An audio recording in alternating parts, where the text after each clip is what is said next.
네, 또 저희 최신 재테크 트렌드를 다루는 하우머니 시간입니다. 고금리 고통이 길어지면서 부동산 시장 침체가 계속되고 있습니다. 무엇보다도 영끌족으로 불릴 만큼 내 집 마련에 열성적이었던 2030 세대의 거래 비중 대폭 낮아졌다고 하는데요. 네, 정부도 이 경착륙을 막기 위해서 안간 힘인데요.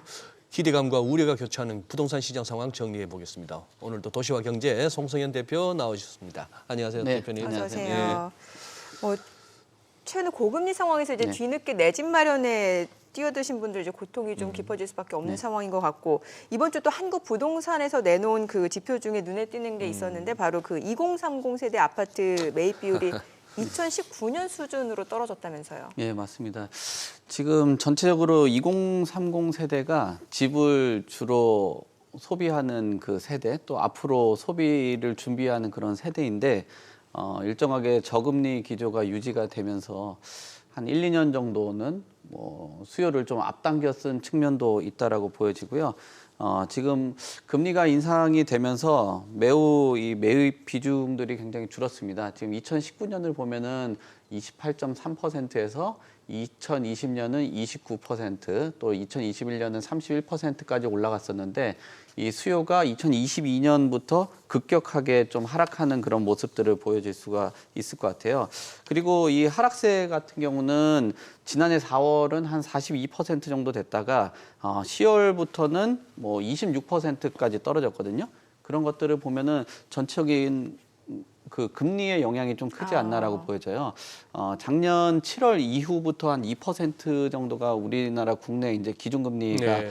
됐거든요. 그때부터 금리 인상이 현재 지금 3.5%까지 올라온 그런 상황입니다. 그러면 금리가 인상되는 만큼 주택을 매수하려고 하는 그 심리가 위축이 되었고 저금리 기조 동안 몇 년 동안의 그 주택 상승의 기대감을 갖고 수요들 특히나 2030 세대들 특히 네. 미래 수요를 앞당긴 측면도 있어서 앞에 매입한 수요하고 또 이런 뭐 많은 수요자들이 몰리면서 주택 가격이 앙등하다 보니까 주택에 대한 뭐 구입할 수 있는 그 금액도 높아진 네. 것도 현실적인 부분도 있어서 이런 수요들이 굉장히 좀 축소가 됐다라고 볼 수 있을 것 같아요. 네.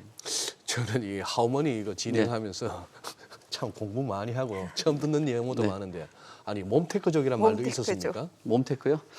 그 소위 말하는 좀 주택 부동산은 뭐 네. 주식이나 네. 일반 금융 상품하고 다르게 굉장히 좀 유동화가 좀 안 되는 그런 상품이잖아요. 네. 그렇죠. 뭐 최소 예. 거주 기간이라든지 거주 기간을 또 충족을 해야지 세금적인 부분이나 이런 부분들이 그렇죠. 좀 절세가 되다 보니까 뭐 젊은 세대들이라든지 또 재건축 이런 상품 같은 경우는 좀 장기간 거주를 해야 되고 또 그 기간을 가지고 수익을 창출하다 보니까 수요들이 일정하게 많이들 이런 오래된 구축 중심으로 많은 수요들이 몰렸었어요. 그래서 뭐 2030 세대 같은 경우는 소위 말하는 뭐 개발에 대한 기대감을 갖는 빌라 시장에도 좀 뛰어들었고요.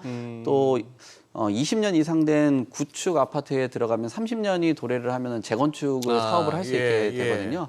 그러면은 몸테크라고 하는 것이 일반적으로 신축 아파트나 이런 것보다는 조금 노후된 이런 주택들로 그러니까 들어가면서 몸으로 버틴다는 의미네요. 그렇죠. 예, 그러니 결국 이제 재개발 노리고 재건축. 그렇죠. 좀 재개발, 이제 좀 재건축. 이렇게 주거 환경은 좀 불편하더라도 네.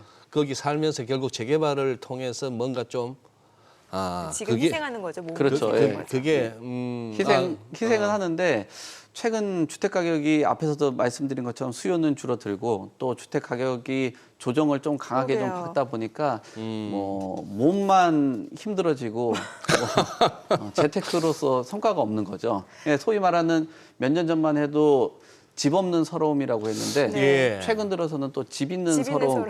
집 있는 서러움으로 지금 시장 환경이 바뀌다 보니까 왜요? 집 있는 서름은 뭐죠? 그러니까 집은 있는데 지금 너무 환경이 주거 환경이 열악하니까. 예, 그렇죠. 예. 집도 환경도 열악하죠. 예. 또 빚은 갚아야 되죠. 예. 또 예. 주택가격이 오른 곳들은 참. 세금에 대한 납부도 있죠. 그러다 보니까 집이 없는 게 오히려 홀가분하다. 그래서 요즘에 집 있는 서러움이 좀 강하다고 합니다. 하기야.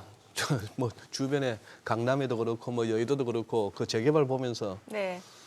근데 또 주인이 살진 않더만요. 보통은 이제 세입자들이 네, 있는데 그렇게, 이제 몸테크 쪽은 본인이 들어가서 사는 본인이 거니까. 몸테크 예. 족들은 본인이 들어가서 네. 그렇구나. 뭐 이러다 보니까 이제 이 노후도시 특별법 이게 지금 이제 7일에 국토부가 발표한 방안인데 네. 이게 재건축 방안이잖아요. 그러면 네. 이제 이 몬테크족이라고 불리는 이들한테는 굉장히 좋은 희소식인데 사실 지금 시장에서 반응은 좀 시큰둥하다는 평가가 나오더라고요. 네, 몸테크족은 결국은 몸은 뭐 힘든 그런 상황인데 어쨌든 재테크 지금 뭐 재테크 노하우잖아요. 네. 그 재테크의 성과가 있어야 되는데 뭐 소위 말하는 최근에 용적률을 올린다고 해가지고 재건축에 큰 수익을 기대하기는 어려워졌습니다. 왜냐하면은 용적률은 그만큼 많이 쌓게 되는 건데 네. 그 쌓는 만큼 자재비가 인상이 됐잖아요. 아하. 그러네요. 그러니까 뭐 무조건 주택 수를 늘리고 용적률을 올린다고 해가지고 이분들한테 수익이 좀 크기는 어렵다라고 보여지고요.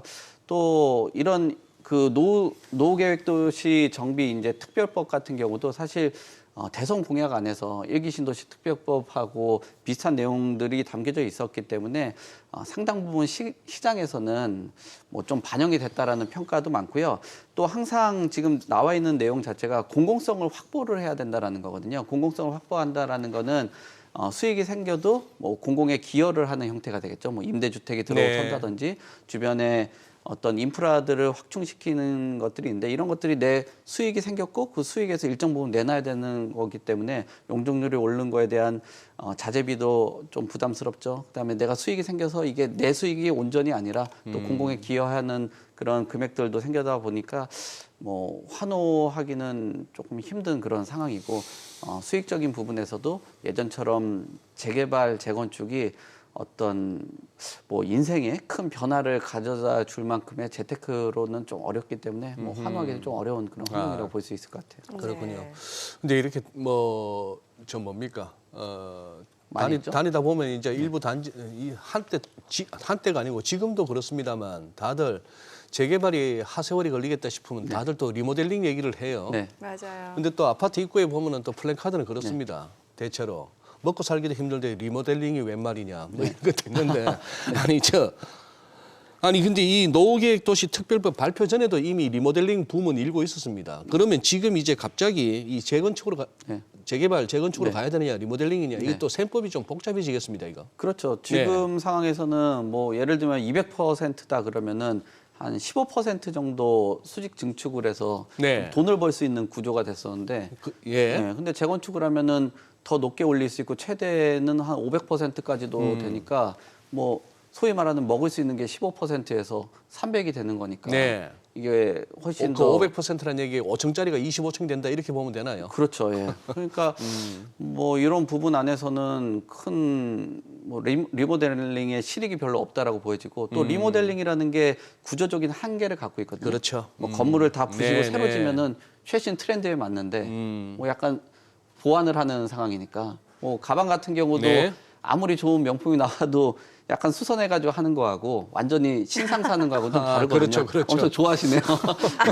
네, 네, 좀 빨리 느껴질 아니, 거예요. 너무 다르죠. 네, 그런 느낌처럼 트렌드에 반영된 그런 주택들이 나올 수 있는 거기 때문에 뭐 아무래도 지금 리모델링을 추진했던 곳들 같은 경우는 이런 뭐 혜택이 주어지는 곳으로 좀 이동할 수 있는 방향을 좀 설정을 하지 않을까라고 생각되는데요. 모든 사업장들이 이렇게 사업을 진행할 수 있는 건 아닌 것 같아요. 왜냐하면은 지역별로 또는 모든 이런 인센티브가 공공에 대한 기여가 있어야 되는 그 형태이기 때문에 사업성이나 이런 부분들 다 주판을 좀 두들겨보고 진행할 것으로 보여집니다. 아니, 또 이런 신조어도 있네요. 중꺾마. 네. 중꺾마. 못 들어보셨죠? 중요한 것은 꺾이지 않는 마음. 알고 계시네요? 아유 그 정도는 알아요. 저 의외네요. 중꺾마. 네. 아니 이게 요즘 영끌족들한테 유행하는 얘기라고 하는데 이게 워낙 고금리다 보니까 이자 감당 자체가 힘들어지고 집값은 떨어지고 네. 이러다 보니까 또 부동산 시장에서도 오히려 임의 경매로 넘어가는 물건들이 굉장히 많이 나온다고 하더라고요. 그 유행이 올해 얼마 안 갈 것 같아요. 네, 그 마음들이. 중꺾마. 네, 뭐 마음보다도 현실적인 걸 고려를 해야 되는데 네. 최근 들어서 임의 경매라고 해서 보통 원리금 상환을 3개월 정도 못 하게 된다라면은 경매로 넘어가는 그런 형태거든요. 그게 2020년에는 1754건에서 지금은 2,977건으로 늘었거든요. 23년 1월. 한 69% 정도가 늘은 거예요. 그러니까 마음은 꺾이고 싶지 않겠지만 네. 현실에서 봤을 때는 현실 때문에. 정말 원리금 납부하는 게 그렇죠. 어려워졌다라고 보여지고요. 이런 원리금에 대한 상한 자체 그 그래프 자체가 급격하게 올라가는 그 형태로 보면은 뭐 3,000건 정도 되는 그 임의 경매에 대한 신청 현황이 계속적으로 늘어나지 않을까라고 보여지고 또 지금 강남 아파트는 대출을 많이 받지 않기 때문에 영원히 좀 불패다라는 의견들도 있었거든요. 한동안 네. 뭐 강남 그 불패라는 규제가 트렌드. 있었으니까, 예. 예. 그런데 사실 자산 운영하시거나 기업 운영하시는 분들 강남에 거주하시는 분들 많거든요. 네. 본인 사업이 좀 어렵다 보면은 그 주택을 담보로 해서 대출을 대출. 빌리든지 그렇죠. 뭐 자산 매각 같은 네, 경우 네. 하는 경우가 있습니다. 그런 것들이 2008년 IMF 1997년 IMF라든지 금융위기 2008년도 같은 경우도 이런 자산 매각을 통해 가지고 본인의 사업을 운영하시는 분들이 많았어요. 그래서 지금 이런 강남권 안에서도 임의 경매 매물들이 상당 부분 많이 나올 가능성이 있다라고 보여집니다. 네. 대표님 기본적으로 다시 한번 확인해 봅니다. 최근 정부의 일산 부동산 대책, 네. 집값을 더 하락시키겠다는 정책이기보다는 그걸 막겠다는 정책으로 봐야 되는 거 맞죠? 네. 그렇습니다. 13 대책이 네. 맞겠다라는 생각했는데 지금 2월 달 돼서 그런지 예. 그 13 대책의 효과가 예. 다 떨어진 것 같아요, 약발이. 예. 실제 그러면 그 13 대책 이후에 어떻습니까? 지금 시장 하락폭이 상황이. 지난주까지만 해도 네. 아파트 가격이 하락폭이 축소가 됐었는데 다시 확대가 됐거든요. 그러니까 뭐 서울 아파트 같은 경우는 마이너스 0.31로 지난주가 0.25였는데 더 하락폭이 키워갔고요. 그 다음에 뭐 강서구를 비롯해서 송파구 뭐 서울의 전 지역들이 이런 그 하락폭의 속도가 더 늘어났다라고 보여집니다. 거기에다가 전세 가격도 최근 입주 물량들이 늘어나서 전세 가격이 빠지면서 뭐 매매 가격을 지금 끌어내리는 그런 네. 형태가 되어 있거든요. 지금 매매 가격 변동률이 지금 나오고 있는데 역시나 뭐 주식 그 용어들 있잖아요. 데드캣 바운스라는 그런 그림처럼 데드캣 바운스. 잠깐 튕기는 모습을 갖고 다시 좀 떨어지는 그런 모습들을 갖고 있습니다. 네. 네. 근데 분양 시장도 요즘 안 좋아요. 미분양 물량 굉장히 넘쳐나는데 분양 또 최근에 보니까 이번 달에 12,000가구 분양 시장이 또 열린다고 하면 이거 미분양 더 증폭시키는 거 아니에요? 지금 미분양이 증폭되겠죠. 왜냐하면은 물건은 분양을 하는데 안 팔리다 보니까 예. 누적이 예. 되니까. 그래서 지금도 한 위험 수위를 뭐 7만 가구 정도 보고 있는데 지금 한 6만 8천 가구 정도가 미분양이거든요. 근데 뭐 2월 중에는 전국으로 보면 한 12,000 가구 정도 뭐 이제 분양을 앞두고 있는 그런 상황입니다. 그래서 뭐 정년 동월 대비했을 때도 그렇고 전체적으로 일반 분양분을 분양 물량을 줄여가고 있는 상황인데도 계속적으로 누적이 되고 있는데 이런 분양 물량이 늘어나고 또 거기에 미분양이 계속적으로 늘어난다라고 하면은 주택을 매수하려고 하는 그 매수 심리가 상당 부분 꺾일 그렇죠. 가능성들이 있고요. 분양 예정 단지 같은 경우도 지금 계획한 거는 뭐 10개 단지에서 5,800가구 정도를 예정을 했었었는데 지금 4개 단지 1,461가구 정도로 지금 25% 정도만 이루어지고 있는 그런 상황이에요. 결국은 분양 일정들을 미룰 수밖에 없는 그런 환경이라고 볼 수 있을 것 같고요. 이런 지금 공급 물량되는 것들도 상당 부분 수도권의 중심으로 분양이 이루어지다 보니까 수도권에 있는 주택 시장들 또 강남권 또 서울에 있는 주택 시장에 조금 뭐 찬물을 끼얹는 그런 현상들이 이어질 수 있을 거라고 보여집니다. 네. 대표님 최근에 저 대우건설이었나요? 그 네. 왜 울산에서 네. 주상복합 네. 그 사업 철수한다는 그 소식이 있었는데 네. 아니 이 건설사들도 지금 죽을 마시겠습니다. 지금 죽을 맛이죠. 예. 죽기 싫기 때문에 지금 사업을 포기하는 거죠. 죽기 싫어서 사업을 네, 포기한다. 그러니까 지금 사업을 하면서 거의 뭐 한 440억인가요? 400억 정도를 생돈을 날렸다고 네네. 하는데 그동안 공사해왔던 그것이 뭐 지금 그러니까 여러 가지 든 돈이 보증을 하는 거죠. 보증을 네네. 서가지고 아. 한 400억 정도를 돈을 예. 냈는데 예. 뭐 400억을 지금 손실을 해야지 뭐 이거보다 더 큰 손해를 막는다라고 하는 거죠. 그러니까 손절을 해버리는 거죠. 손절을 네. 해요. 네, 왜냐하면은 지금 울산의 청약 열기가 굉장히 많이 꺾였습니다. 그러니까 올해 보면은 지난해가 지난해 평균은 보면 0.75 대 1이에요. 그러니까 1대 1도 안 되는 수준이거든요, 울산이.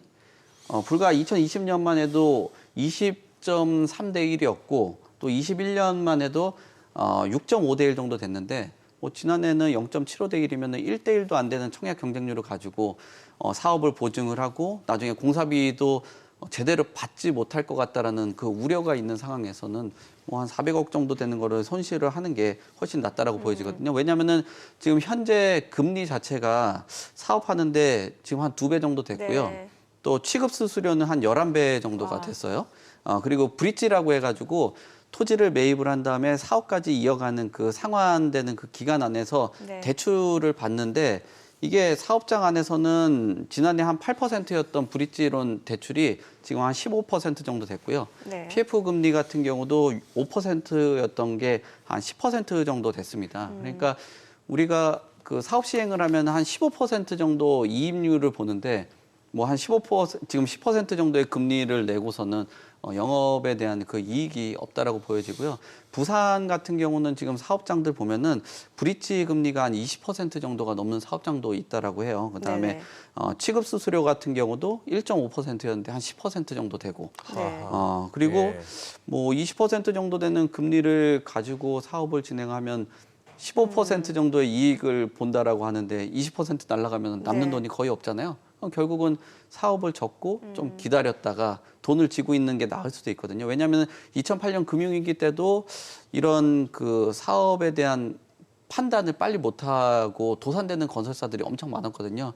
그런 앞에서 사례들을 봤을 때는 한 400억 정도를 그냥 손실을 처리를 하고 다른 사업에 좀 더 주력해서 하는 게 좀 더 낫겠다라고 판단을 한 것 같습니다. 네. 지금 좀 더 여쭤보고 싶은 게 몇 가지 더 있습니다만 오늘은 또 저희 뭐 네, 다음 예, 주에 다시 또 to be continued. 자세한 네. 내용을 좀 들어보도록 하겠습니다. 네, 오늘 그래요. 내용 잘 들었습니다. 네, 네, 고맙습니다. 고맙습니다. 네. 네.